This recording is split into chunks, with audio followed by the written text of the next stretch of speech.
Hi and welcome back to my channel. I'm Danica Kopp and I am a licensed independent clinical social worker in Massachusetts, where I was born, raised, educated, trained. And then about 12 years ago we moved to Virginia and I received my licensed clinical social work degree, license down here in Virginia. Today I want to talk some about parenting. I can't imagine what it must be like to be parenting young children in today's day and age. For me, this is week 8 of kind of self-isolation at home, and I'm fortunate. I feel very fortunate. My child is 19, so there's not a lot of day-to-day parenting that I have to do. However, I tried being a stay-at-home parent when I first had her, and I get a lot of my own kind of positive feedback from the work that I do, and I struggled with just being a full-time parent. I was very lucky that I picked a profession where I was able to go back just an afternoon. I worked 3 hours a week when she was an infant and had swapped off with a neighbor, and then was able to kind of increase and was able to really work my schedule so that I was home with her 2 days a week and I worked 3 days, and that was ideal for me. So I don't know what it would have been like if we had been kind of self-isolating and her out of school and no daycare and me trying to work when she was a young child. That would have been a significant challenge that I'm very, very grateful I don't have to face. So my heart really goes out to you, and I feel for those of you who are trying to hold down your jobs and be productive and stay sane and parent and assist with school and just everything else that you're trying to do with really no break. Kudos. Yeah, rah, rah. Take all that you can get for that, okay? So I wanted to kind of offer some tips for, this is more for kind of parenting younger children, but some of this, it goes into older children also. One of the things that I learned very early was that it is so important to set expectations. So for example, when I would take my daughter to the grocery store when she was young, I would always say to her before we left that, mommy has a list, and, you and mommy are going to go to the grocery store and we need to get everything on mommy's list. And, mommy really needs you to kind of sit in the cart and keep your hands to yourself and kind of do what you need to do. And I would kind of be clear about, that you need to keep your hands to yourself, that, you need to stay in the cart, you can't be climbing. I would be very clear about what my expectations were for her in the grocery store. And then if you do a really good job when mommy is done with her list, you and mommy will blah, blah, blah. And there was always a reward built in because I always wanted to do everything I could to reward good behavior. I actually learned that from training my dog, that, dogs really do well with positive reinforcement. And so we actually really raised our daughter based on that model. Certainly she got timeouts, there was negative consequences, but we really worked hard to give so many positives that there was few negatives needed. So my rewards were like play a game, stop at the park. Occasionally she would get something at checkout, but that was rare. We didn't really have a lot of money to spend on extra stuff like that. So usually, it might have been a special snack that maybe like I was going to get her a snack, and so maybe she could have some of that special snack, on the way home or when we got home. But a lot of times it was my time with her. It was when we get home, mommy will sit down and play, dolls with you, or mommy will sit down and have a tea party with you, or, mommy will allow you to, maybe watch a special show, or just, watch a special video, or mommy will make you a special lunch, whatever it was. But there was always a reward based on, her doing a good job with whatever it was. And sometimes it was something she was going to get anyway. Like, it wasn't always a big deal. Like, I was planning to spend the afternoon playing with her anyway. I'm going to build that reward into what I need to do to get myself kind of set for the day. So again, this does not have to be like, magic new stuff. This is kind of what would you normally do, and how do you kind of build that in as a reward for your child. I also think it's super important that we acknowledge children's feelings. We don't really do a great job of that, which is why all of us as adults struggle to identify our own feelings. So when your child is struggling and frustrated and you can see that they're frustrated, it's important to say to them, I can see that you're frustrated. You're struggling to understand how to do this, or you're struggling with, being able to like climb onto that, or you're struggling with how to use this new toy. It's okay to be frustrated. You are going to figure this out, and mommy's going to help you. So being able to really like reinforce those feelings and that they're very normal. When you tell your child no, they can't do something and they're angry, I think it's important to recognize that. Like, I know that you're angry that mommy said no, and it's okay to be angry. I love to tell parents a story, just kind of an anecdote, that if you were to go to your boss tomorrow and say, hey boss, I've been working really hard, I've been putting in long hours, I've really met the expectations or exceeded expectations you had for me, and I'd really like a raise.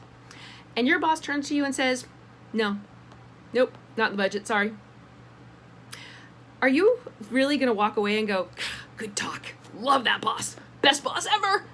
Call up your friends and be like, whew, you're never going to believe what my boss said. Said no to a raise. What a great boss. No, you're never going to do that. But that's exactly what we expect our children to do.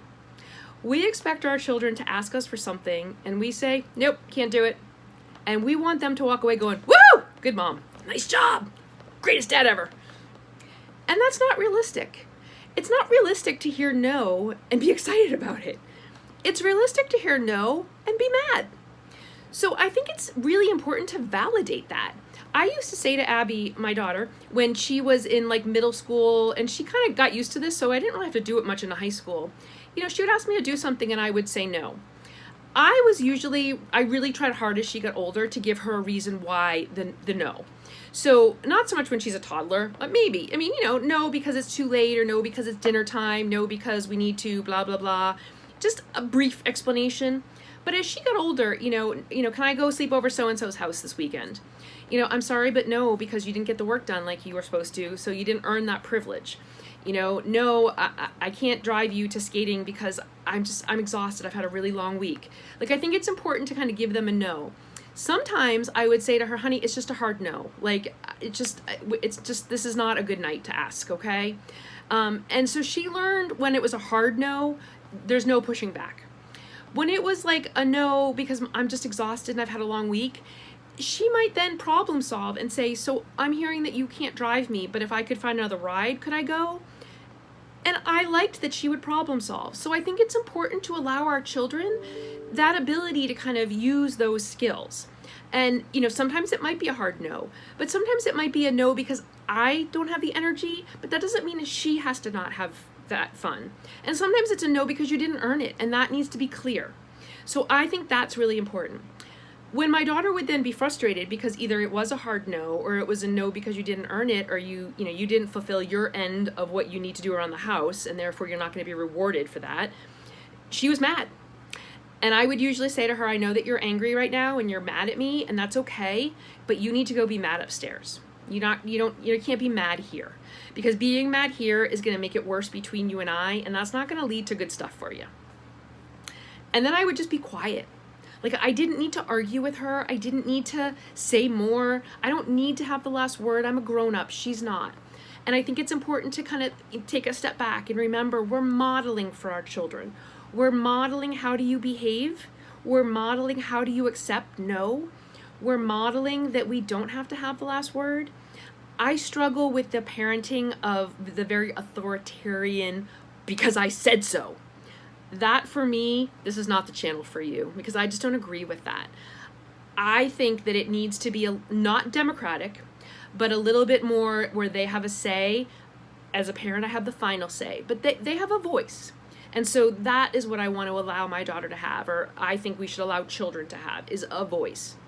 Now, with toddlers, that's a little bit different, because obviously they don't really know what they need. And so I think with toddlers, it's important that you know what the appropriate choices are, but you give them the autonomy to make that choice. So with a toddler, I might say, we need to get dressed. Would you like to get dressed before you go use the bathroom and wash your face, or after you go to the bathroom and wash your face? The child's going to get dressed. That's not up for negotiation. What's up for negotiation is when. And that allows them to have that autonomy that toddlers really need and they fight for, because they're starting to realize the power that they kind of have in their actions and in their words. And we want to work towards being on a same team with toddlers. My sister used to always say we don't negotiate with toddlers, kind of like terrorists, because they can be a lot like terrorists. So there's no negotiation, but having your choices up front that you are acceptable to you, and then you kind of present to them. So, they want a snack, and, I'm sorry, sweetheart, but dinner's going to be almost ready. I'm hearing that you're hungry. can I give you a carrot or something to hold you over? Because that's what the child is probably communicating, is that they're really hungry right now, and maybe 15 minutes till dinner, that's a long time for a toddler. So understanding kind of where they're coming from, which I know is super hard in today's day and age. Like, my heart goes out to all of you parents. So please, there's no judgment here, no judgment. But to try to kind of, when you can, remember. And then when you forget and you kind of stumble and maybe you yell, or maybe you're more harsh than you want to be, we all do it, being able to say to your child, I'm sorry, mommy didn't mean to be, just to say that in that tone. That wasn't okay. And mommy's sorry about that. Can I give you a hug? And allow your child to accept your apology and say, thank you, mommy. Teach them to do that. That it's not okay. It's never okay that we do behaviors like that, but that they accept it because they love us, and we accept the same back from them. And we should give them that same grace and generosity back. So I hope this is helpful. I'm certainly open to more questions. Please feel free, even if you just have like a one-off question, I could do a Q&A video with just one-off questions from multiple different people.